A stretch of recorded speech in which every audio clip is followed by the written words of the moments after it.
Thank you very much. Shalom. Greetings to you all. And a happy Chinese New Year to everyone.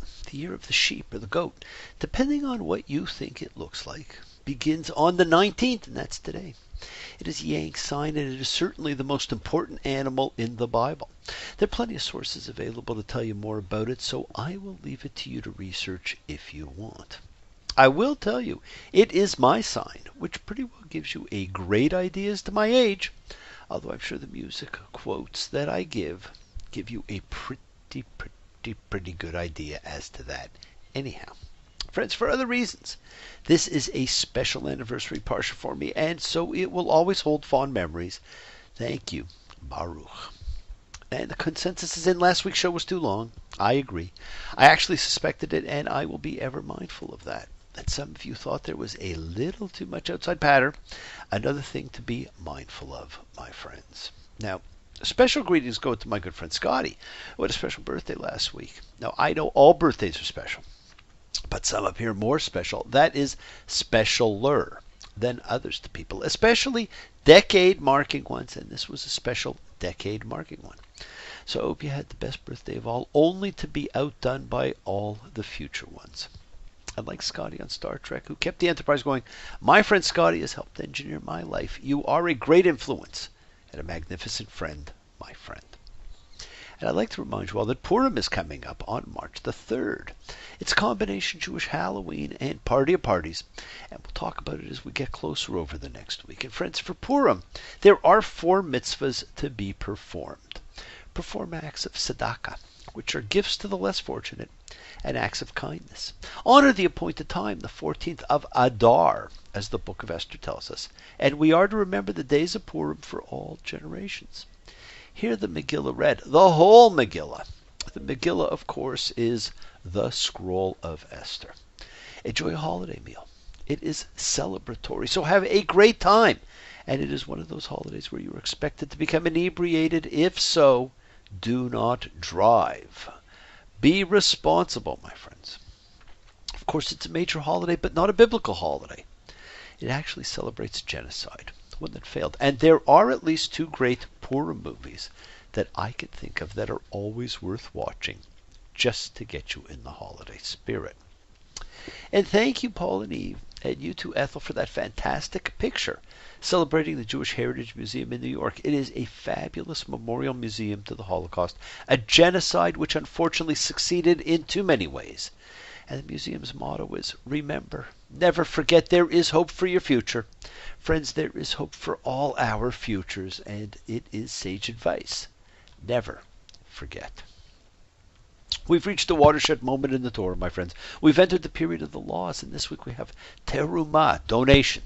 But not just any donation. It's about sacred donations. Exodus 25:2. You shall take my donation from every man whose heart will move him. Now this is very interesting, and that it calls for a donation only from those who wish. But when we read about the census and further tabernacle adornments, there is a fixed fee. Friends, there's a difference between what one wants to give to support the work, the help, the benefits of a spiritual institution, and what one has to give to maintain membership and perhaps rights within a society. And the Hebrew teruma is a noun derived from a verb that means to elevate. And so this is a special donation, an elevating donation. And this verse inaugurates an elaborate catalog of instructions about the design of the tabernacle and its furnishings, which will take up the rest of the book of Exodus, with the exception of the episode of the golden calf in chapters 32 to 34. And so it begins, the formal instructions for the tabernacle and its amazing accoutrements, the 2 most famous being the menorah and the ark. Yes, story time is almost over.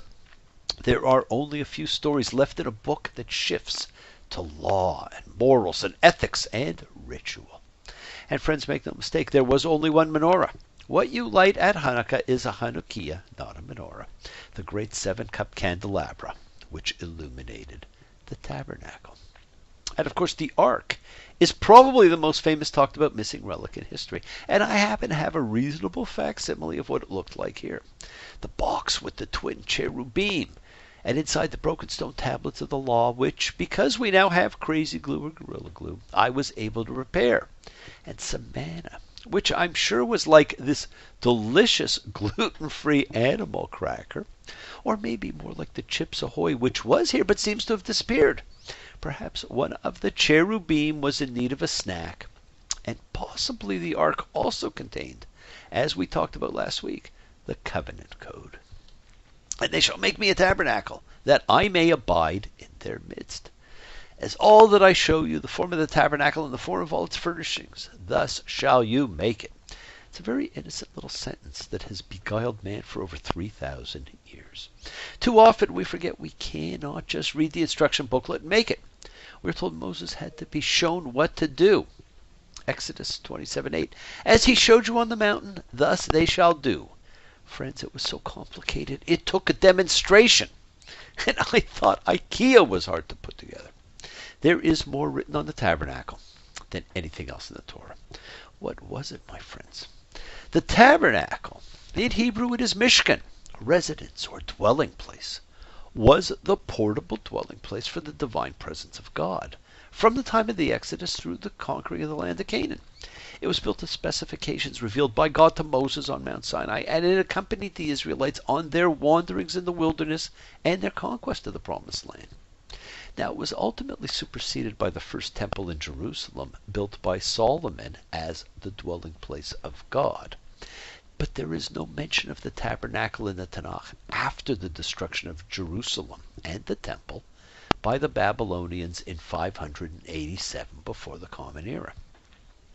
Now, the fullest description of the tabernacle describes an inner shrine called the Holy of Holies, housing the Ark of the Covenant, and an outer chamber, the holy place, with a golden lampstand, the menorah, a table for showbread, and the great altar. Now, this description is generally thought by many scholars to be of a far later date than Moses, and that the description reflects the structure of the Temple of Solomon. The traditional scholars contend that it describes an actual tabernacle used in the time of Moses and thereafter. And earlier sources, however, describe the tabernacle as a simple tent sanctuary, which is what it would have been designed for. And for those who want to see it, it has been recreated about 20 miles outside of Eilat, and it is pretty interesting. It's amazing to see the lengths that people have gone through to recreate this structure. Now, the Hebrew Mishkan literally means abode, that I shall abide in their midst. It is, of course, a portable sanctuary, designed to be carried from encampment to encampment in the wilderness, and provisions are made for carrying the ark and the tabernacle itself, beginning in verse 12. We are told it is made from leather, but in Hebrew it says skins that are teheshim. Now, friends, no one knows what this biblical Hebrew word actually means. It's been understood to be dolphin skins, badger skins, goat skins, and skins of a particular color, most notably red, as in the red tent. It's similar to an Arabic word meaning dolphin, but since this word does not occur in the list of sea or land animals that are either forbidden or permitted for food in Leviticus 11, it may not refer to a particular species of animal at all. It may just mean skins that have been tanned, which is why we simply say leather. So how do you recreate what you don't know what was? Once again, friends, I will remind you, do not get lost in the minutiae. Did they actually build these things, or are they descriptions from another time, another place? It doesn't matter. There are a myriad of sources that can tell you about each of the components, especially the menorah and the ark. In fact, see Raiders of the Lost Ark again for a way more entertaining and informative description than I can give you. We actually know very little from this period. But what we do know is that biblical scholarship for over 100 years has been that the tabernacle is a fiction. I do not think so. I do think that there was a portable structure to house the signposts of God. And if you think the instructions for the tabernacle are complex, wait until you read the ones for the curtains. There were several sets of curtains, some also with cherubim woven in them, and individual instructions for the table, for the basins, for sacrifice, the Holy of Holies. Friends, the numerology and spiritual significance and meanings in this parsha for all these items are incredible. An Assyrian Babylonian system of the study of numbers called the Gematria has books and books written on these numbers and their relationships. Now we can talk about all the details given, the dimensions. We can talk about the ark with the two cherubim, with the atonement dais from which God holds court. We can talk of the two branches of the menorah and the cups coming out of each. The altar for sacrifice with the four horns in the corners, the common Semitic association of horns. Hebrew keren, Latin cornu, as in cornucopia, horn of plenty, an English horn, with strength, may have led to this particular practice of cultic ornamentation. The horns somehow focus the strength flowing down from the deity to the cultic site. Blood from the sacrifices was sprinkled on the horns of the altar, and so perhaps the horns might have been regarded as the most sacred place on the altar. We have the mysterious tent of meeting, which some say was simply the tabernacle itself, and the mysterious command regarding the ner tamid, the eternal light. Friends, in Hebrew, tamid means perpetually or regularly repeated. So despite the attachment of later Jewish tradition to an eternal light, which you see in every synagogue, the clear indication is confirmed by other parts of the Tanakh, is that the lamp burned from evening until daybreak and was lit again each evening. We could talk about any of these. We could talk of the gold, but we are not going to talk about any of them. As Humphrey Bogart said in The Maltese Falcon in its final line as homage to Shakespeare, it's the stuff dreams are made of. And friends, all of these things are the stuff of dreams. Friends, I want you to think about the Mishkan, the residence or dwelling place of the Spirit of God. Where is your Mishkan? Where is the dwelling place or the Spirit of God for you? We have been told the earth cannot hold God. So what is this all about? The tabernacle, the Mishkan, was designed to be a movable dwelling for the divine Spirit. And friends, are we not constantly on the move with our growth, our spirituality, our connection to God? Our tight connection. And as we journey through our wilderness, overcoming our fear, our lack, our problems can seem insurmountable. And so the portable tabernacle is our place of refuge. Now, as I read this, I thought of that connection to God which we carry in our hearts, and I think back to that great 1985 Bob Dylan transition album, Empire Burlesque, and two songs jump out for me. Tight connection to my heart. Later he'll be shot for resisting arrest. I could still hear his voice crying in the wilderness. What looks large from a distance, close up ain't never that big. Pardon me. And emotionally yours. I could be unraveling wherever I'm traveling, even to foreign shores, but I will always be emotionally yours. Our connection, my friends, our Mishkan, is in our hearts. We are fixated on the temple and its wall. But the Torah does not call you to a fixed place. It calls for movement because you continue to move through your personal wilderness of fear, of lack. God is never thought to reside in a permanent structure. He is understood to tent among humans even after the temple is built. God is forevermore associated with the tabernacle. Pardon. And this parsha, tedious reading though it may be for most, conveys the significance of the tabernacle as the channel to God. Exodus notes explicitly that the function of the tabernacle is, I shall meet there with the children of Israel. Take a look at Exodus 29:43 or 25:22, and note that Exodus culminates in the tabernacle's consecration in Exodus 40. It is a great time for this strange section, my friends. Moses has disappeared into the cloud on the mountaintop to commune with God.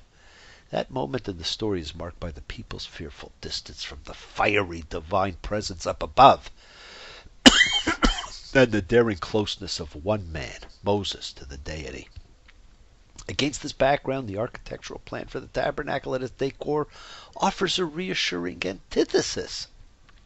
And the divinely endorsed donations and cultic procedures set up an incredible contrast with the transgressive donations that enabled the forbidden cult of the golden calf. The tabernacle will be one.